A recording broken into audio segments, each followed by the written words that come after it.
എല്ലാ രീതിയിലും സംഘപ്രസ്ഥാനത്തെ വളർത്തിയെടുക്കാൻ വേണ്ടി ഒരുപാട് പ്രവർത്തനം ചെയ്ത ആളുകളുണ്ട്. കേരളത്തിലെ ആദ്യത്തെ നഗരസഭയിലേക്ക് ഒരു ചെയർപേഴ്സണെ കൊടുക്കാൻ, പ്രിയ അജയനെ സമ്മാനിക്കാൻ സാധിച്ചവരുടെ ഒരു ഗ്രാമം കൂടിയാണ് ഈ പ്രദേശം. അതിലും എത്രയോ വർഷങ്ങൾക്ക് മുമ്പ് രാഷ്ട്രീയ സ്വയംസേവക സംഘത്തിന്റെ തലമുതിർന്ന അധികാരികളെ ഒരുമിച്ചിരിക്കാൻ, അവരുമായി ഭക്ഷണം കൊടുക്കാൻ, അവർക്ക് ഒരു നേരമെങ്കിലും ഒരു വീട്ടിൽ കിടപ്പുമുറി ഒരുക്കാൻ, ആ ഓർമ്മകളിലൂടെ ജീവിക്കാൻ സാധിച്ച എത്രയോ പരിണിതപ്രജ്ഞരായിട്ടുള്ള ആളുകൾ ഈ വേദിക്കകത്തിരിക്കുന്നുണ്ട്. എന്നിട്ടും ഭാരതീയ ജനതാ പാർട്ടി നേതൃത്വം നൽകുന്ന NDA, ആ NDAക്ക് വോട്ട് ചെയ്യണം എന്ന് പറയാൻ വേണ്ടി നമ്മൾ ഒരു യോഗം വിളിക്കണമെന്ന് ആഗ്രഹിക്കുന്നത് നമ്മളല്ല, കോൺഗ്രസ്സുകാരനും മാർക്സിസ്റ്റുകാരനുമാണ്. അതെന്തിനാണ് നമ്മളെ പഠിപ്പിക്കുന്നത്? അത് അവർ പഠിപ്പിച്ചിട്ടല്ലല്ലോ നമ്മൾ ഓരോ വാർഡുകളിലും കൗൺസിലർമാരെ സൃഷ്ടിച്ചത്. കേരളത്തിൽ അങ്ങോളം ഇങ്ങോളം ഏതെങ്കിലും മറ്റു രാഷ്ട്രീയ പാർട്ടിയുടെ നേതാക്കന്മാരോട് ചോദിച്ചിട്ടാണോ നമ്മൾ സംഘടനാ പ്രവർത്തനം നടത്തിയത്? ഏറ്റവും ആദ്യം പാലക്കാട് ആര് സ്ഥാനാർത്ഥിയാകണം എന്ന് തീരുമാനിക്കാൻ വേണ്ടിയിട്ടല്ല ആദ്യത്തെ യോഗം കൺവെൻഷൻ വിളിച്ചത്. ആദ്യത്തെ കൺവെൻഷൻ വിളിച്ചത് 2 കേന്ദ്രമന്ത്രിമാർ, ശ്രീമാൻ സുരേഷ് ഗോപിയും ശ്രീ ജോർജ് കുര്യനും. തൃശൂരിൽ പെട്ടി പൊളിക്കുന്നത് വരെ 3ാം സ്ഥാനത്തിരിക്കും സുരേഷ് ഗോപി എന്ന് പറഞ്ഞ് പ്രചണ്ഡമായ പ്രചരണങ്ങൾക്ക് നേതൃത്വം കൊടുത്ത് സുരേഷ് ഗോപി ഏതെല്ലാം കേസുകളിൽ പെടുത്താൻ സാധിക്കുമോ എന്ന് പരിശോധിച്ച് അതിനുവേണ്ടി പരിശ്രമിച്ച് ഭാരതീയ ജനതാ പാർട്ടിക്കെതിരെ കുപ്രചരണങ്ങൾ മുഴുവൻ അഴിച്ചുവിട്ട് പെട്ടി പൊളിച്ചു കഴിഞ്ഞപ്പോ 75,000 വോട്ടിന്റെ ഭൂരിപക്ഷത്തിനാണ് തൃശ്ശൂരിലെ ക്രിസ്ത്യാനിയും ഹിന്ദുവും മുസൽമാനും ഒക്കെ കൂടി ശ്രീമാൻ സുരേഷ് ഗോപിയെ വിജയിക്കുന്നത്. അങ്ങനെ വിജയിച്ച് ഡൽഹിയിൽ ചെന്നപ്പോ സുരേഷ് ഗോപിയുടെ മകളുടെ കല്യാണത്തിന് വരെ ഇന്ത്യയുടെ പ്രധാനമന്ത്രി കേരളത്തിലേക്ക് വന്നത് സുരേഷ് ഗോപി എന്ന് പറയുന്ന ഒരു വ്യക്തിയോടുള്ള സ്നേഹം കൊണ്ട് മാത്രമല്ല, സുരേഷ് ഗോപിയെ പോലെ അതുല്യനായിട്ടുള്ള ഒരു കലാകാരനെ എല്ലാ രീതിയിലും ജനങ്ങൾ സ്വീകരിക്കുമെന്ന ബോധ്യം വന്നു ശ്രീമാൻ നരേന്ദ്രമോദിക്ക്. ആ ബോധ്യം വന്നതുകൊണ്ടാണ് അദ്ദേഹം സുരേഷ് ഗോപിയുടെ മകളുടെ കല്യാണത്തിൽ വരെ പങ്കെടുത്തത്. അദ്ദേഹം വന്നിട്ടില്ലേ മുമ്പ് പാലക്കാട് അസംബ്ലി തെരഞ്ഞെടുപ്പിൽ നിങ്ങളുടെ സഹോദരിയായിട്ടുള്ള ഞാൻ മത്സരിച്ചപ്പോ ഞാൻ അദ്ദേഹത്തിന് ഒരു കത്തയച്ചു. ആ കത്തയച്ചുകൊണ്ട് ഞാൻ അന്ന് പറഞ്ഞു, ഞങ്ങൾ എല്ലാ സ്ഥാനാർത്ഥികളും ഒരുമിച്ചിരിക്കുന്ന വേദിയിലേക്ക്, സദസ്സിലേക്ക് അങ്ങൊന്ന് വന്നാൽ പാലക്കാടിലെ ജനങ്ങളുടെ വികാരവും വിചാരവുമാണ് അങ്ങ് എന്ന് പറഞ്ഞ സമയത്ത് അദ്ദേഹം പാലക്കാട് അസംബ്ലി തെരഞ്ഞെടുപ്പിൽ എല്ലാ ജനറൽ ഇലക്ഷൻ ആയിരുന്നു, എല്ലാ സ്ഥാനാർത്ഥികളെയും വിളിച്ചുകൂട്ടി ആ പാലക്കാടിലെ വേദിയിലേക്ക് വന്ന് അദ്ദേഹത്തിന്റെ കാൽക്കൽ നമസ്കരിക്കാൻ പോകുമ്പോൾ നമസ്കരിക്കണ്ട എന്ന് പറഞ്ഞ് സ്ത്രീയെ അത്രയും കൂടുതൽ ബഹുമാനിച്ച് ആദരിച്ച് ഈ പാലക്കാടിന്റെ മണ്ണിലേക്ക് കടന്നു വന്നത് ശോഭാ സുരേന്ദ്രനോടുള്ള ബഹുമാനം കൊണ്ടല്ല. ഒരു സ്ത്രീ, തെരഞ്ഞെടുപ്പിൽ മത്സരിക്കുന്ന ഒരു സ്ത്രീ എല്ലാവർക്കും വേണ്ടിയിട്ട് നരേന്ദ്രമോദിയെ കാണണമെന്ന് ആഗ്രഹിച്ചപ്പോ അദ്ദേഹം കാണാൻ വേണ്ടി നമ്മുടെ ഇടയിലേക്ക് കടന്നു വന്നു എന്നതാണ് ഞാൻ പറഞ്ഞു വന്നത്. ആ സുരേഷ് ഗോപി ജയിച്ച് ഡൽഹിയിൽ ചെന്നപ്പോ ഒരു നിമിഷം ആലോചിക്കേണ്ടി വന്നില്ലല്ലോ. നരേന്ദ്രമോദിക്ക് കേന്ദ്രമന്ത്രിയാക്കി പ്രഖ്യാപിച്ചു, കൊടുത്തു കേന്ദ്രമന്ത്രി സ്ഥാനം, പെട്രോളിയം വകുപ്പ്, ടൂറിസം വകുപ്പ്. അത് കഴിഞ്ഞ് ജയിക്കാത്ത, തെരഞ്ഞെടുപ്പിൽ മത്സരിക്കാത്ത ജോർജ് കുര്യനെ മന്ത്രിയാക്കി. കേരളത്തിലെ ജനങ്ങൾക്ക് വേണ്ടിയിട്ടാണ്.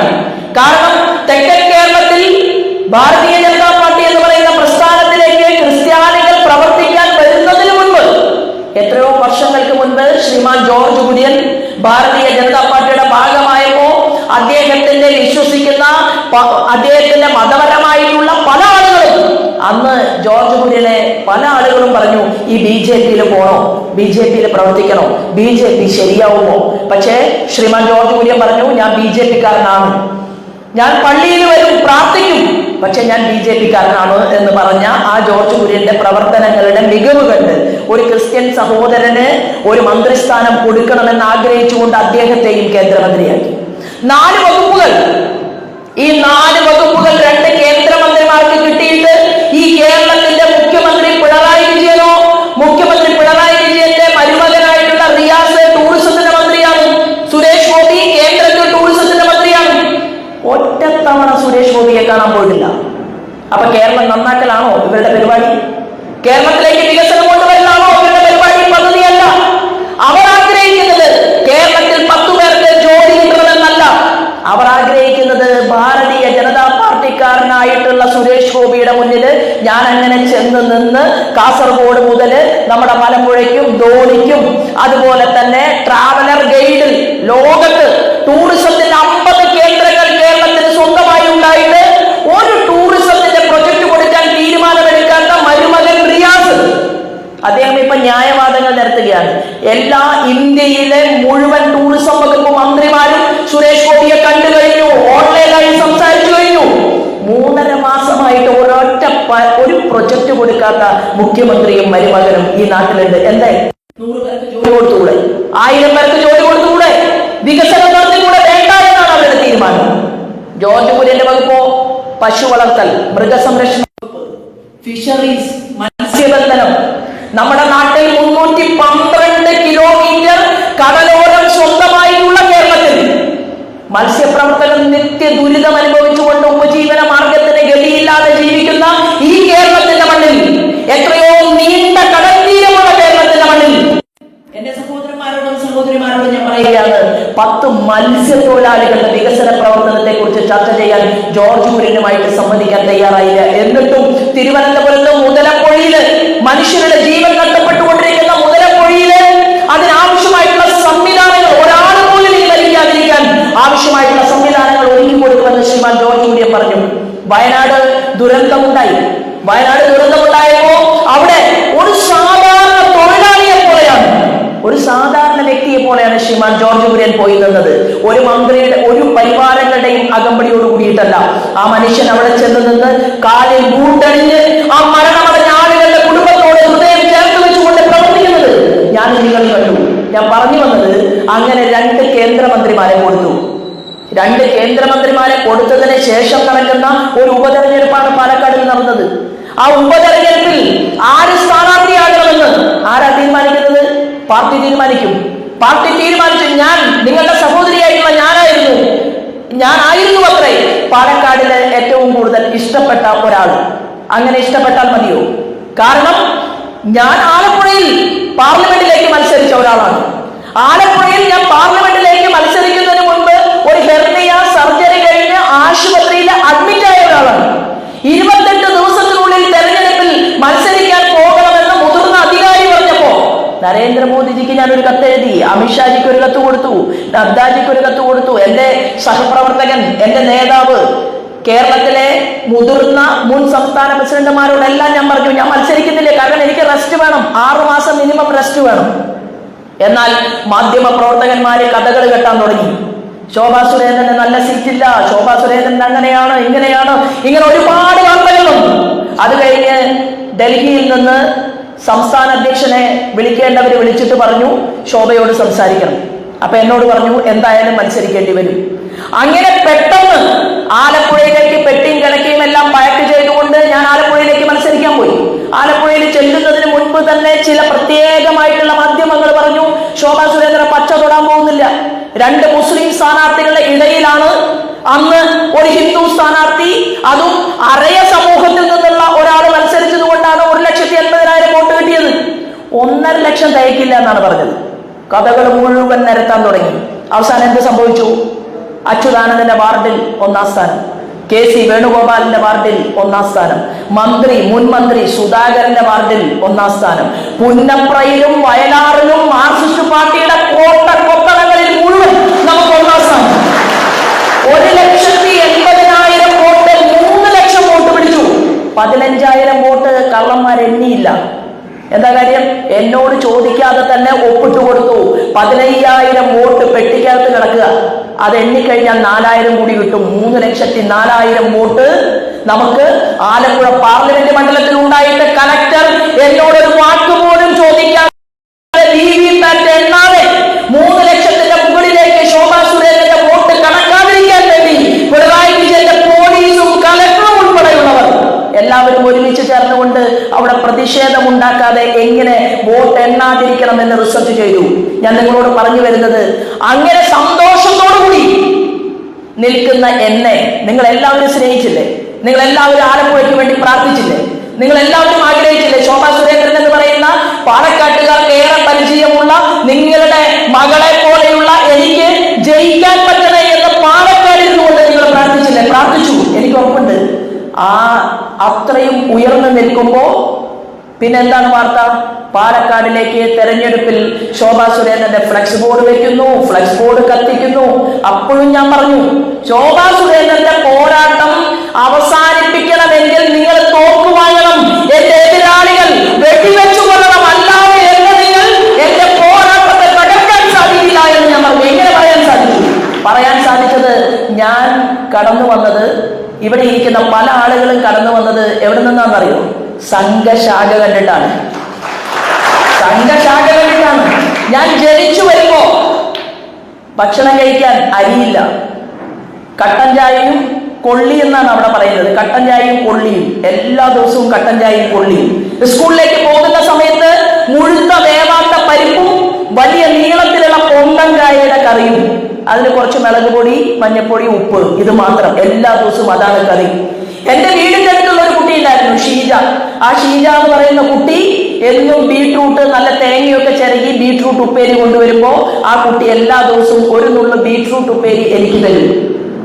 ഞാൻ പറഞ്ഞു വന്നത്, ദാരിദ്ര്യം അനുഭവിക്കുമ്പോഴും 25 സെന്റ് സ്ഥലമുള്ള ഒരു വീട് എന്റെ അച്ഛനും അമ്മയ്ക്കും സ്വന്തമായിട്ടുണ്ടായിരുന്നു. 8ാം ക്ലാസ്സിൽ പഠിക്കുമ്പോൾ, ഞാൻ 8ാം ക്ലാസ്സിൽ പഠിക്കുമ്പോൾ ക്യാൻസർ ബാധിച്ച് എന്റെ അച്ഛൻ മരിച്ചു.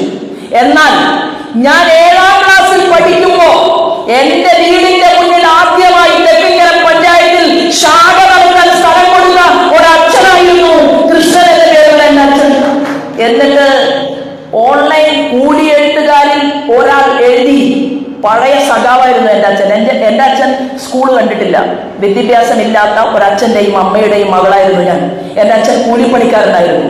എന്നാൽ എന്റെ വീടിന്റെ മുന്നിൽ ഞാൻ 7ാം ക്ലാസ്സിൽ പഠിക്കുമ്പോ ആൺകുട്ടികൾ ആണുങ്ങളെ നടത്തുന്ന ശാഖ കണ്ട് വളർന്നത് കൊണ്ടാണ് പിണറായി വിജയനോടും വി.ഡി. സതീശനോടും ഞാൻ പറയുന്നു, ഈ തന്റെ ഇടം ശോഭാ സുരേന്ദ്രൻ ഉണ്ടായത് വേറെ ആരും നൽകിയതല്ല. ആ എന്നെ തകർക്കാൻ നേരത്തെ കണ്ണം പറഞ്ഞില്ലേ, ആ എന്നെ വ്യക്തിപരമായി തകർക്കാൻ ഒരു വെടി സുരേന്ദ്രന്റെ നെഞ്ചത്തേക്ക്, ഒരു വെടി ശോഭാ സുരേന്ദ്രന്റെ നെഞ്ചത്തേക്ക്. 2 നേതാക്കന്മാരെ തീർന്നു കിട്ടിയാൽ എളുപ്പമായി. അങ്ങനെയല്ലേ റിപ്പോർട്ടർ ചാനലുകാരൻ 1 മണിക്കൂർ വാർത്ത അവതരിപ്പിച്ചത്? ഞാൻ അന്ന് നെഞ്ചത്ത് കൈവച്ചുകൊണ്ട് ഞാൻ പറഞ്ഞിട്ടുണ്ട്, ഇല്ലാത്ത കാര്യങ്ങൾ ഭാരതീയ ജനതാ പാർട്ടിക്കെതിരെ, പ്രസ്ഥാനത്തിനെതിരെ, പ്രസ്ഥാനത്തെ തകർക്കാൻ വേണ്ടി ആര് തീരുമാനിച്ചാലും പ്രവർത്തിച്ചാലും മറുപടി പറയാൻ രേഖകളുമായിട്ട് ഹാജരാകും, ജീവനോടുകൂടി ഉണ്ടെങ്കിൽ എന്നാണ് ഞാൻ എന്റെ അമ്മമാരുടെയും സഹോദരന്മാരുടെയും മുന്നിൽ പറഞ്ഞത്. ഇപ്പൊ എന്താ ഉണ്ടായത്? ഇപ്പോ നമ്മുടെ പ്രസ്ഥാനത്തിനകത്ത് ബൈ ഇലക്ഷനിൽ ആദ്യത്തെ കൺവെൻഷനിൽ പങ്കെടുക്കുമ്പോ ആ കൺവെൻഷനിൽ ഞാൻ എന്താ പ്രസംഗിച്ചത്? പേരിന് പ്രസക്തിയില്ല. സുരേഷ് ഗോപി ഉണ്ടായിരുന്നില്ലേ ആ കൺവെൻഷനിൽ? ജോർജ് കുര്യൻ ഉണ്ടായിരുന്നു ആ കൺവെൻഷനിൽ. പേരിന് പ്രസക്തിയില്ല. പ്രസക്തി എന്താണ്? ചിഹ്നത്തിനാണ് പ്രസക്തി, താമരയ്ക്കാണ് പ്രസക്തി എന്നാണ് ഞാൻ ആദ്യത്തെ ദിവസം പ്രസംഗിച്ചത്. അതിനെ തുടർന്ന് ഇവിടെ സ്ഥാനാർത്ഥി ഉണ്ടായി. എന്താ സ്ഥാനാർത്ഥിയുടെ പണി? സ്ഥാനാർത്ഥി കൃഷ്ണകുമാർ ജയിച്ച അസംബ്ലിക്കകത്തേക്ക് പോകുന്നത് നല്ല സുഖമായിട്ട് നടക്കാൻ വേണ്ടിയിട്ടല്ല, നമ്മളേൽപ്പിക്കുന്ന പണിയെടുക്കാനാണ്. ജോലിക്കാരനായി കേരള നിയമസഭയ്ക്കകത്ത് പ്രവർത്തിക്കാൻ, അതിനാണ് നമ്മൾ പറഞ്ഞിരിക്കുന്നത് കൃഷ്ണകുമാറിന്. കൃഷ്ണകുമാർ അവിടെ പോയാൽ പാർശ്വവൽക്കരിക്കപ്പെട്ടവരെ കുറിച്ച് സംസാരിക്കണം, കർഷകരെ കുറിച്ച് സംസാരിക്കണം, പീഡിപ്പിക്കപ്പെടുന്ന പെൺകുട്ടിയെ കുറിച്ച് സംസാരിക്കണം. ഈ നാട്ടിലേക്ക് കേന്ദ്ര ഗവൺമെന്റ് കൊടുത്ത കാർഷിക മേഖലയ്ക്ക് വേണ്ടി കൊടുത്ത കോടികളുടെ കണക്ക് ചോദിക്കണം. 51% വരുന്ന തുക ആരോഗ്യ മേഖലയ്ക്ക് വേണ്ടി മാറ്റിവെച്ച 100 രൂപയിൽ 51 രൂപയും ലാപ്സാക്കി കളഞ്ഞ വീണ ജോർജിനോട് കേരളത്തിന്റെ നിയമസഭയ്ക്കകത്ത് എണീറ്റ് നിന്നുകൊണ്ട് ചോദ്യം ചോദിക്കാനാണ് കൃഷ്ണകുമാറിനെ പറഞ്ഞേക്കുന്നത്. പിണറായി വിജയനും വി.ഡി. സതീശനും ഒക്കെ ഇപ്പൊ വളരെ വളരെ സന്തോഷിക്കുകയാണ്. നിങ്ങൾ എന്താ സന്തോഷിക്കുന്നതിന്റെ കാരണമെന്ന് ഞങ്ങൾക്ക് മനസ്സിലായി. പക്ഷേ ഞങ്ങളങ്ങനെ പഞ്ചായത്ത് പ്രസിഡന്റിനെ ഉണ്ടാക്കലല്ല മിസ്റ്റർ പിണറായി. ഞങ്ങളുടെ ഏറ്റവും അവസാനത്തെ ആഗ്രഹം, പ്രതീക്ഷ, ഈ ഭാരതം എന്ന് പറയുന്ന അമ്മയ്ക്ക് വേണ്ടി വന്ദേമാതരം വിളിക്കാൻ ഒരൊറ്റ കോൺഗ്രസ്സുകാരനില്ല കേരളത്തിൽ, ഒരു മാർക്സിസ്റ്റുകാരനില്ല. അതിന് ഞങ്ങൾ വേണം. ഈ ഭാരതത്തെ അമ്മയായി കാണാൻ, ജനനിയായി കാണാൻ, ജന്മഭൂമിയായി കാണാൻ. അതിനാണ് ഞങ്ങൾ പ്രവർത്തിക്കുന്നത്. ഞങ്ങൾക്ക് ഇനി തോൽക്കാൻ മനസ്സില്ല എന്ന് പ്രഖ്യാപിച്ചുകൊണ്ടാണ് നമ്മൾ ഇവിടെ ഒരുമിച്ച് കൂടിയിട്ടുള്ളത്. നമുക്ക് വിജയിക്കണം. നമുക്ക് വിജയിച്ച് ഒരാൾ കേരളത്തിന്റെ നിയമസഭയ്ക്കകത്ത് പോകും. ഞങ്ങളെല്ലാം പുറത്ത് കാവൽക്കാരായിട്ടുണ്ടാകും. വരാൻ പോകുന്ന നാളുകളിൽ ഏത് SDPI-കാരനും, ഏത് പോപ്പുലർ ഫ്രണ്ടുകാരനും, ഏത് തീവ്രവാദിയും, ഏത് കോൺഗ്രസും ലീഗും മാർക്സിസ്റ്റ് പാർട്ടിയും നിങ്ങളൊരു കോട്ട കെട്ടിക്കോ. നിങ്ങൾ ദേശീയ തലത്തിൽ നരേന്ദ്രമോദിക്കെതിരാണ്, നിങ്ങൾ ഇന്ത്യ മുന്നണിയാണ്, നിങ്ങൾ ഒന്നാണ്. 12 ലക്ഷം കോടി രൂപയാണ് കോൺഗ്രസ് ഒറ്റയ്ക്ക് കട്ടെടുത്തത് 10 കൊല്ലം കൊണ്ട്. ലല്ലു പ്രസാദ് യാദവ് 1000 കോടി രൂപയുടെ അഴിമതി നടത്തി. മമതാ ബാനർജി ബംഗാളിലെ ദീദി, അവരും മോശമല്ല, 7000 കോടി രൂപയുടെ അഴിമതി നടത്തി. കോടിക്കണക്കിന് രൂപയുടെ അഴിമതി നടത്താൻ സാധിക്കാത്തത് കൊണ്ടാണ് ശ്രീമാൻ നരേന്ദ്രമോദിക്കെതിരെ എല്ലാവരും ഒരുമിച്ച് ചേർന്നുകൊണ്ട് നിങ്ങൾ വലിയ കൊട്ടാരം കെട്ടിയതെങ്കിൽ തമിഴ്നാട്ടിൽ സ്റ്റാലിനെ കാണാൻ പിണറായി വിജയൻ പോയിട്ട് ആ സ്റ്റാലിന്റെ അരികിൽ നിൽക്കുന്ന രാഹുൽ ഗാന്ധിയെ തൊട്ട് തലോടിയിട്ട് രാഹുൽ ഗാന്ധി ഉറയിലിട്ട വാളൂടിയെടുക്കുമ്പോ ആശീർവാദം കൊടുത്തുകൊണ്ടാണ് പിണറായി വിജയൻ തിരിച്ചു പോകുന്നത്. നേർക്ക് നേർ നരേന്ദ്രമോദിയോട് മുട്ടാൻ പിണറായി വിജയന് പേടിയാണ്. അടുത്ത് തന്നെ അകത്തു പോകാനുള്ള എല്ലാ സാഹചര്യങ്ങളും കേരളത്തിലെ മണ്ണിൽ ഒരുങ്ങി കഴിഞ്ഞിട്ടുണ്ട്. SFIയുടെ അന്വേഷണം മകൾക്കെതിരെ നടക്കുകയാണ്, മകന്റെ അമ്മായിയപ്പനെതിരെ അന്വേഷണം നടക്കുകയാണ്. പിണറായി വിജയന്റെ കുടുംബത്തേക്ക് എൻഫോഴ്സ്മെന്റ് ഡയറക്ടർ കയറി ചെല്ലും, ചോദ്യം ചോദിക്കുമെന്നുള്ള കാര്യത്തിൽ ഒരു തർക്കവും വേണ്ട, അതവിടെ നിൽക്കട്ടെ. ഞങ്ങൾ പറഞ്ഞു വരുന്നത്, നിങ്ങൾ ഞങ്ങളുടെ പ്രസ്ഥാനത്തെ നശിപ്പിക്കാൻ, ക്ഷയിപ്പിക്കാൻ നിങ്ങൾ പരിശ്രമിച്ചുകൊണ്ട് മുന്നോട്ട് വരുമ്പോ എത്ര കാലമായി ഞങ്ങൾ സഹിക്കുന്നു. ഞാൻ 9 തെരഞ്ഞെടുപ്പിൽ തോറ്റ ആളാണ്. 9 തെരഞ്ഞെടുപ്പിൽ തോൽക്കുക. ഒരു സുഹൃത്ത് എന്നോട് ചോദിച്ചു, നിങ്ങൾക്ക് നാണല്ലേ? ഞാൻ ചോദിച്ചു, എന്തിനാണ് നാണം? ഞങ്ങൾക്ക് കഴിവില്ലാത്തത് കൊണ്ടല്ല. ഞാൻ ഉൾപ്പെടെ, ശ്രീമാൻ സുരേന്ദ്രൻ ഉൾപ്പെടെ, ശ്രീ കുമ്മനം രാജശേഖരൻ, സ്വാത്വികനായിട്ടുള്ള ശ്രീമാൻ കുമ്മനം രാജശേഖരൻ, ഞങ്ങൾക്കൊക്കെ ചിലപ്പോൾ ദേഷ്യം വരും. ശ്രീമാൻ കുമ്മനം രാജശേഖരന് ദേഷ്യം വരില്ല. ആ ശ്രീമാൻ കുമ്മനം രാജശേഖരനെ ഉൾപ്പെടെ 7 പേരെ കഴിഞ്ഞ അസംബ്ലി തെരഞ്ഞെടുപ്പിൽ ഞങ്ങൾ 2ാം സ്ഥാനത്താണ്. ജയിക്കാൻ കഴിവില്ലാത്തതുകൊണ്ടല്ല. കോൺഗ്രസും മാർക്സിസ്റ്റ് പാർട്ടിയും ഒരുമിച്ച് കൈകോർത്ത് പിടിച്ച് കോൺഗ്രസും മാർക്സിസ്റ്റ് പാർട്ടിയുടെ പുറഞ്ഞൊഴിഞ്ഞു കൊടുത്ത്, മാർക്സിസ്റ്റ് പാർട്ടി കോൺഗ്രസുകാരുടെ പുറഞ്ഞൊഴിഞ്ഞു കൊടുത്തിട്ടാണ് 7 പേർ ഞങ്ങൾ 2ാം സ്ഥാനത്ത് കഴിഞ്ഞ അസംബ്ലിയിൽ തോറ്റുപോയത്. അതിന്റെ തൊട്ട് മുൻപത്തെ ഇലക്ഷനിലും 1/2 ഡസനിലധികം വരുന്ന ആളുകൾ 7 പേർ 2ാം സ്ഥാനത്ത് നിന്നു, ഇല്ലേ? നമ്മളൊരു തീരുമാനമെടുത്തിട്ടുണ്ട്. ഞാൻ എടുത്തിട്ടുള്ള ദൃഢപ്രതിജ്ഞ എന്താണെന്ന് അറിയുമോ?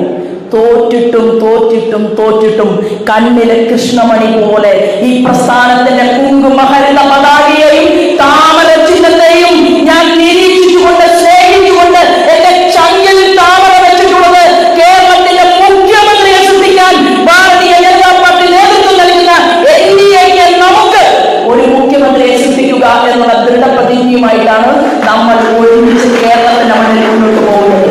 അത് ശ്രീമാൻ നരേന്ദ്രമോദിക്ക് കാണിച്ചു കൊടുക്കുക എന്നതാണ് നമ്മുടെ ദൃഢനിശ്ചയം. അതിനധികം സമയമില്ല. ഞാൻ പ്രിയ കുട്ടിയോട് പറഞ്ഞു, നിങ്ങൾ ചെയർപേഴ്സണായിരുന്നു കൊണ്ട് ഇനി അടുത്ത പണി പ്രിയയ്ക്ക് എന്താണ്? അസംബ്ലിയിൽ വ്യാപകമായിട്ട് യാത്ര ചെയ്യണം. പറഞ്ഞില്ലേ? അസംബ്ലിയിൽ വ്യാപകമായി യാത്ര ചെയ്ത കല്യാണങ്ങൾക്കും, ഒരാൾ മരിച്ചാൽ മരണവീട്ടിലും വടിയന്തരത്തിലും ഒക്കെ പോയി നിറസാന്നിധ്യമായിട്ട് ഒരു പെൺകുട്ടി ഈ പാലക്കാടിന്റെ മണ്ണിൽ നിന്ന് വളർന്നു വരണം എന്നുള്ളത് നിങ്ങൾ ആരും പറഞ്ഞിട്ടല്ല. ഞാൻ പ്രിയയെ വീട്ടിൽ പോയി ഒറ്റയ്ക്ക് കണ്ട് ഞാൻ സംസാരിച്ചത്. ഇതായിരിക്കുന്നു എന്റെ മറ്റൊരു സഹോദരി. വയനാട് മത്സരിക്കാൻ വേണ്ടിയിട്ട് ഈ കുട്ടിയെ നിയോഗിച്ചു. എങ്ങനെയാണ് ഈ നവ്യ എന്ന് പറയുന്ന ഒരാൾ നമ്മുടെ പ്രസ്ഥാനത്തിനകത്ത് പ്രിയങ്ക ഗാന്ധിക്കെതിരെ മത്സരിച്ചത്? നവ്യ വോട്ട് ആവശ്യപ്പെട്ടിട്ടാണോ? എനിക്ക് പ്രിയങ്ക ഗാന്ധിക്കെതിരെ മത്സരിക്കണമെന്ന് നവ്യ പറഞ്ഞിട്ടല്ല നവ്യക്ക് സീറ്റ് കൊടുത്തത്. പാർട്ടി തീരുമാനമെടുത്തു.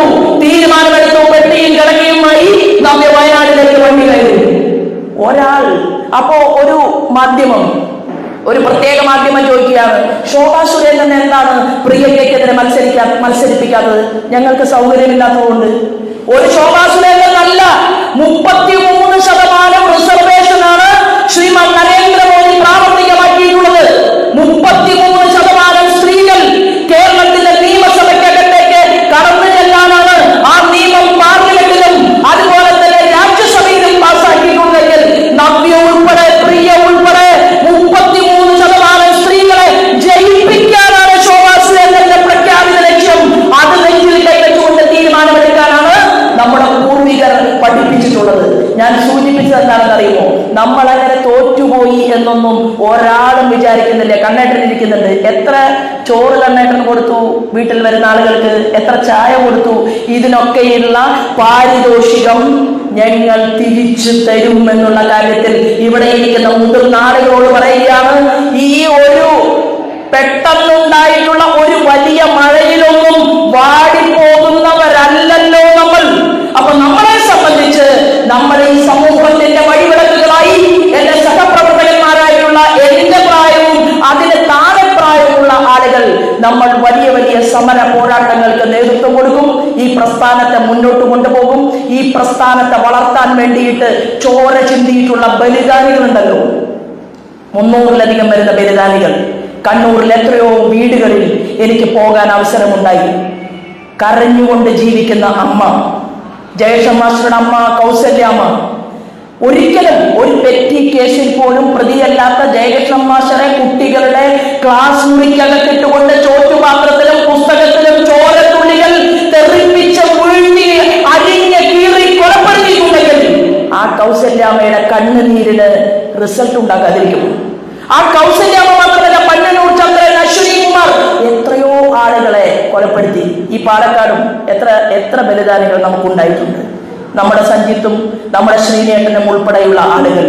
ഇതിനു വേണ്ടി നമ്മൾ എടുക്കുന്ന വ്രതം എന്ന് പറയുന്നത് പേരിന് പ്രസക്തിയില്ലാതെ ചിഹ്നത്തിന് മാത്രം പ്രസക്തി, അത് ഹൃദയത്തിൽ സൂക്ഷിച്ചുകൊണ്ട് നമ്മൾ ഈ ബൈ ഇലക്ഷനിൽ നമ്മുടെ സഹോദരനെ വിജയിപ്പിച്ച് നിയമസഭയുടെ ശ്രീകോവിലേക്ക് പറഞ്ഞയക്കുമെന്നുള്ള ആ ദൃഢപ്രതിജ്ഞയിൽ പങ്കാളിയാകാൻ വേണ്ടിയിട്ടാണ് ഈ മൂത്താന്തറയില് കണ്ണകി അമ്മയുടെ സ്ഥലത്ത് മണ്ണിൽ ഞാൻ എത്തിച്ചേർന്നിട്ടുള്ളത്. ഇവിടെ കൂടുതൽ കാര്യങ്ങളിലേക്കൊന്നും കടക്കണം എന്ന് ഞാൻ ആഗ്രഹിക്കുന്നില്ല. നമ്മുടെ ഈ പോരാട്ടത്തിന് എല്ലാ ആശീർവാദങ്ങളും അനുഗ്രഹവും പ്രസ്ഥാനത്തിലെ മുഴുവൻ ആളുകളുടെയും ഭാഗത്തു നിന്ന് ഉണ്ടാകും എന്ന് ഉറപ്പുണ്ട്. ആ പ്രവർത്തനത്തിന് നമുക്ക് മുന്നോട്ട് പോകാൻ സാധിക്കും. നമുക്ക് കേരള സമൂഹത്തില് ഒരു വലിയ മാറ്റത്തിന് തുടക്കം കുറിക്കാൻ ഈ ഉപതെരഞ്ഞെടുപ്പ് കാരണമാകട്ടെ എന്നും ഈ ഉപതെരഞ്ഞെടുപ്പിലെ സ്ഥാനാർത്ഥിയുടെ താമര ചിഹ്നത്തിൽ അദ്ദേഹത്തിന് വോട്ടുകൾ രേഖപ്പെടുത്തിക്കൊണ്ട് വലിയ ഭൂരിപക്ഷത്തിൽ അദ്ദേഹത്തെ വിജയിപ്പിക്കണം എന്നും അഭ്യർത്ഥിച്ചുകൊണ്ട് കേട്ടതിനും കണ്ടതിനും ഹൃദയപൂർവ്വം നന്ദി അറിയിച്ചുകൊണ്ട് ഞാൻ എന്റെ കൊച്ചു വാക്കുകൾ നിർത്തുന്നു. വന്ദേ മാതരം.